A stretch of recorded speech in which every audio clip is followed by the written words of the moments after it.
Study guide number 5 for 7th grade course 2.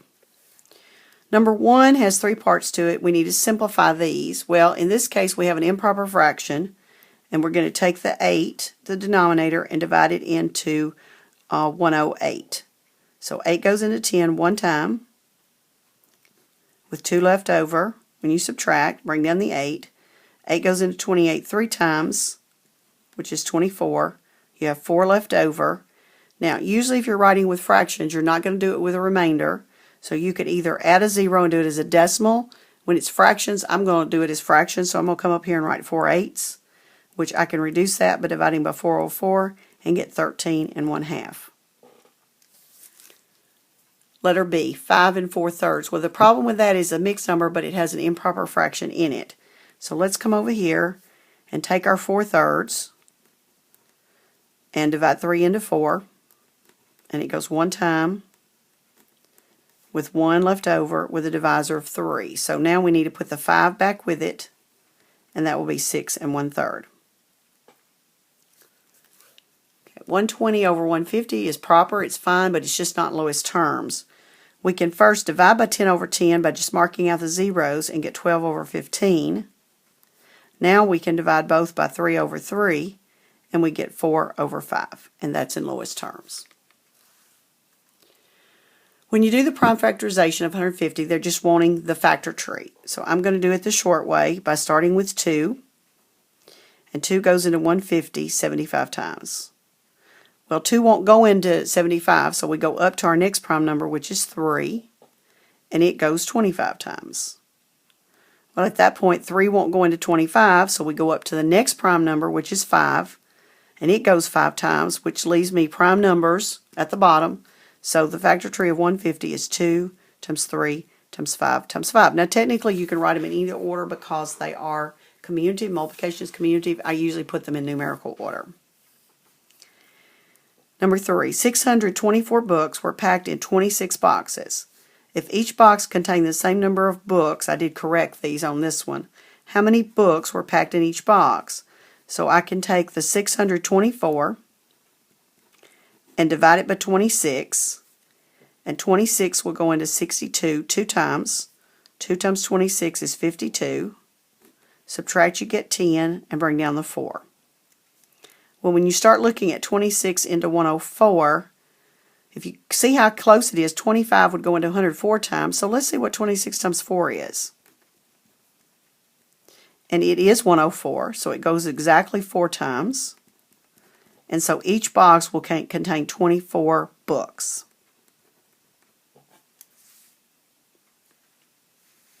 Jan went to the ball game with $20 and returned with $8.20. How much money did she spend at the ball game? Let's take what she started with and take from it what she spent. We got some borrowing here. Okay, 0 from 0 is 0. I'm going to go ahead and bring my decimal point down. I can't take 2 from 0. I'm going to have to go over and borrow, and I'm going to actually go ahead and borrow from both and make that 19 and make this 10. So 2 from 10 is 8, and 8 from 9 is 1, and then 1 comes down, or 19 minus 8 is 11. So she spent $11.80 at the game and returned with $8.20. Okay, 3/8 of the 64 marbles in the bag were blue. So 3/8 times the 64. Now you can multiply and divide. I'm going to actually do a little canceling. 8 goes into 8 one time and into 64 8 times. So I get 3 times 8 is 24 over 1, which is 24 blue marbles. Well, if there's 64 marbles in the bag and 24 of them are blue, then the others are not blue. So you have 64 to start with, and take away the 24 blue. 4 from 4 is 0, and 2 from 6 is 4. So there are 40 marbles that are not blue. If one marble is drawn from the bag, what is the probability of drawing a blue marble? Well, the bottom number is your total number of marbles, which is 64. And the top number are the successes, which would be the 24 over the 64. 24 blue out of the 64 marbles. We can divide by 8 over 8, and we get 3 over 8 in lowest terms. So you got a 3 out of 8 chance of getting a blue marble when you reach in the bag and choose one. The Roman Empire lasted from 800 to 1806. How many years did the Roman Empire last? So let's take the latest date and subtract from it the earliest date. 6 minus 0 is 6. 0 minus 0 is 0. 8 minus 8 is 0. And then 1 comes down. So there's 1,006 years during the reign of the Roman Empire. Number 7. 8 minus 2 2/3, and write your answer as a reduced or simplified mixed number. Well, I'm going to go over and write it. I like to write them up and down. I can't take 2/3 from nothing, so I'm going to have to borrow from my 8 and make it a 7 and put it back as 3/3. So now I can subtract. 2 from 7 is 5, and 2/3 from 3/3 is 1/3. And that's reduced, and it is a mixed number.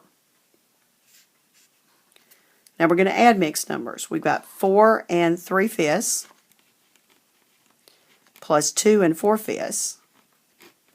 So we'll add our 4 plus 2, which is 6, and our 3/5 plus 4/5, which is 7/5. Now we can't have an improper fraction in a mixed number.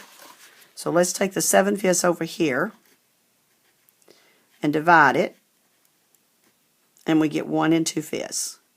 So I can now take this and write it as 6 plus 1 2/5, which is 7 2/5.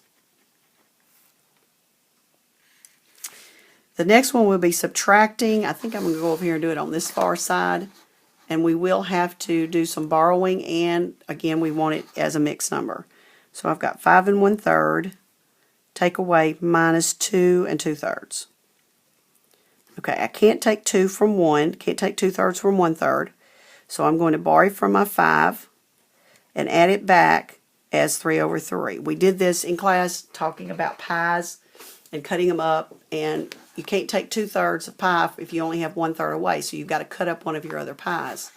So we now have 4 whole pies and 4/3 pieces, and then we're going to take away the 2 2/3. So 4 minus 2 is 2, and 4/3 minus 2/3 is 2/3.